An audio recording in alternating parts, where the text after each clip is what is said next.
Mark Rogers TV back with you, continuing to put a wrap on National Signing Day on February 1st. We go to the Big Ten and the Iowa Hawkeyes coming off another postseason appearance, 8-5 in 2016. We bring in a Ben Ross from Blackheart Gold Pants. First time we've had on somebody from SB Nation there representing Iowa. Ben, we appreciate you jumping on board. Hey, no problem, Mark. Happy to be here. Definitely. So looking at the recruiting ranking, doesn't always mean a lot, but typically over the course of time it does.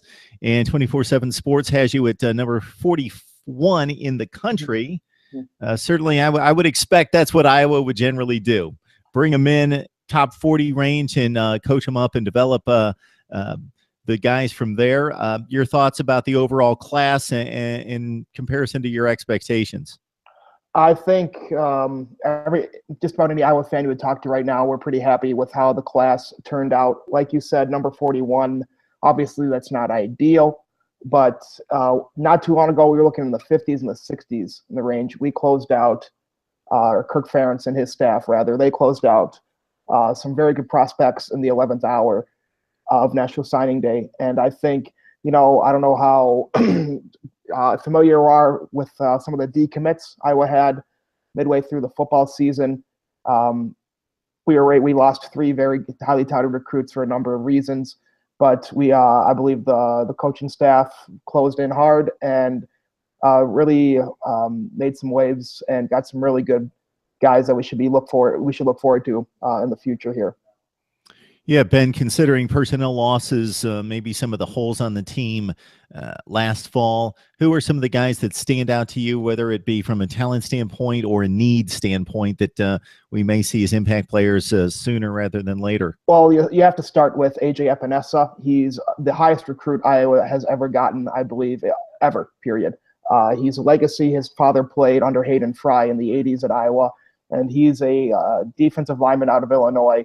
And we expect to see him on the field from day one. Most of the recruiting experts, they say he's one of, I don't want to extrapolate, but they remind him of Jadeveon Clowney, even when they look at his frame and his ability and his size. He can play all 4 defensive line positions. And his first step, if you look at his video, is just something. I'm not even a huge, combine type of numbers looking at guy. And you can just tell right away that this guy is a man amongst boys. My favorite stat from Anessa in high school is he had 8 blocked field goals, in his career, which is just, those are video game statistics. And I think he's the guy people are looking most forward to seeing. Yeah, so if you look at the rest of the class, again, concerning personnel moves and what you're expecting to need, anybody else that may be slightly less noted than Espinosa, because, he's a 5-star recruit. Anybody else out there that, based on what you've heard and seen, you really like? Yeah, I think there's a running back out of St. Thomas Aquinas in Florida named Keyshawn Bryan. He was previously committed to South Carolina, and I was able to pry him away within 24 hours of National Signing Day. He's a guy who had offers from Florida and Florida State and Georgia and Clemson even. He was even recruited by Brent Venables himself. And for whatever reason, Brian we were able to lure him away. And I think Iowa was desperately in need of a running back. We had 2 leave the program this year for attrition. So only had 4 scholarship backs on the roster going into the year, not including our other running back commit named Ivory Kelly Martin, who should also be a very capable runner. But as you know, Iowa loves to cycle through running backs, and we've had a lot of bad luck lately with running backs getting out to the seat, getting injured. And he was a really good commit late. Another person I think that we should be really excited to see is a defensive tackle out of Kenosha, Wisconsin, named Davion Nixon. He is 6'5", 290 pounds, and just pure raw talent. Right now, he has a wingspan of over 7 feet, and I think he's somebody that could very well be developed and become, a force with the middle. And Iowa just loves having, good run-stopping defensive tackles. You look at Jaleel Johnson this year and Faith Ikakatike. He's somebody who really fits that mold. Ben, just getting away from recruiting a little bit, because you did a nice job of sizing up the class. Looking at the Iowa approach to running a football program. You got a number of similar type programs there in the Big Ten Western Division. You've got Wisconsin that seems to be out in front to a certain extent. They're kind of the marquee program, but haven't distinguished themselves considerably over the rest of the pack. You guys obviously just won the Big Ten West 2 years ago and typically fall in that 8-4 range. That seems to be the typical Iowa football team. And then every so often, every 5 or 6 years, you jump into national contention. Minnesota's obviously been much better, and we'll see what they do under PJ Fleck. Nebraska, typically that 8-4, 9-4 status as well. What are the expectations from Hawkeye Nation concerning this program? Considering that you have what is considered one of the best coaches in the country, but maybe some challenges in terms of recruiting and where you're located?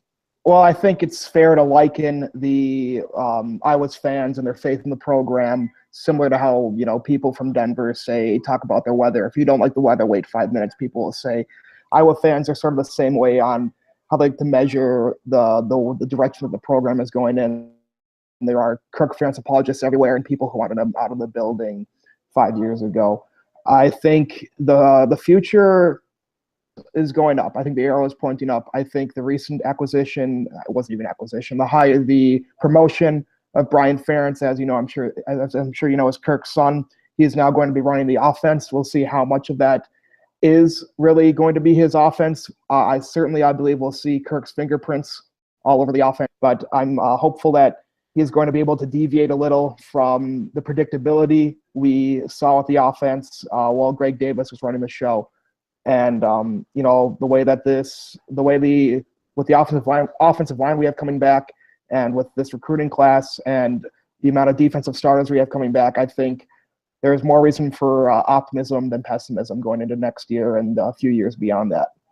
Hey, Ben, not to swing you back into recruiting, but based on what you had to say there, it kind of brings me back to this point, because typically what we get from an Iowa football team is, again, I'm going to make the comparison to Wisconsin, Minnesota to a lesser extent. Nebraska seems to be a bit of a different program. They have had some playmakers that have distinguished themselves in recent years. We know that we get the strong offensive line, a lot of guys going to the NFL from the offensive line.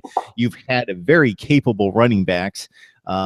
You've had the game manager at quarterback. You've had the very strong front seven on defense. Obviously, you had one of the better defensive backs in the country the last few years in Desmond King. Dynamic playmaker might be the difference between an Iowa or Wisconsin and getting to the top 10 in the nation type status, or having a handful of those guys. Is there anybody in this class, anybody maybe that we didn't see a whole lot that's already on the roster from 2016 that gives you some hope of being able to make plays downfield?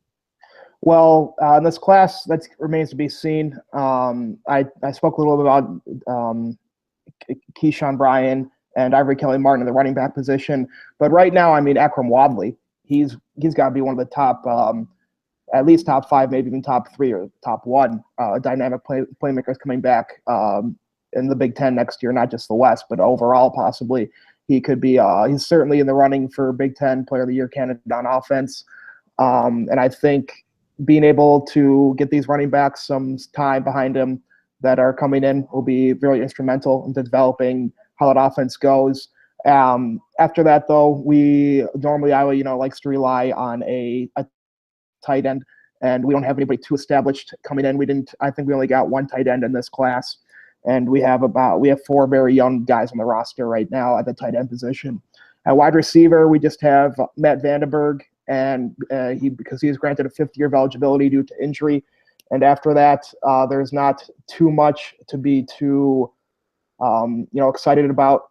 We believe we got a diamond in the rough at wide receiver with a guy named Brandon Smith out of Mississippi. Our recruiting coordinator, Kelvin Bell, literally found him by happenstance. He was in the area in Mississippi visiting his mother, and somebody told him to go and look at this guy at this small little town in Mississippi, and he said he's offered him right on the spot.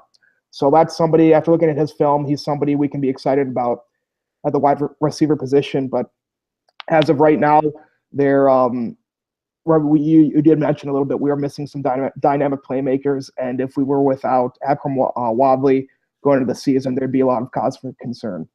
Yeah, so Brandon Smith, 18th rated player regardless of position, according to 247 Sports, in Mississippi. And despite the limited population in the state, per capita, one of the better football playing states in all of America. So hopefully Brandon Smith comes through for you. And you mentioned Wadley, and in watching every play of the bowl game against Florida, obviously a downer. You were in the game most of the game, and then it just completely got away from you in the last quarter and couple minutes. But Wadley was the one guy that made plays in space and was able to make a very fast and quick Florida defense look silly at times. So he's, an exceptional back. No question about that. Ben Ross from SB Nation's platform for Iowa Sports, Blackheart Gold Pants, joining us for a first time. Ben, hopefully you can make it back. Yeah, love to. I'm happy to do this.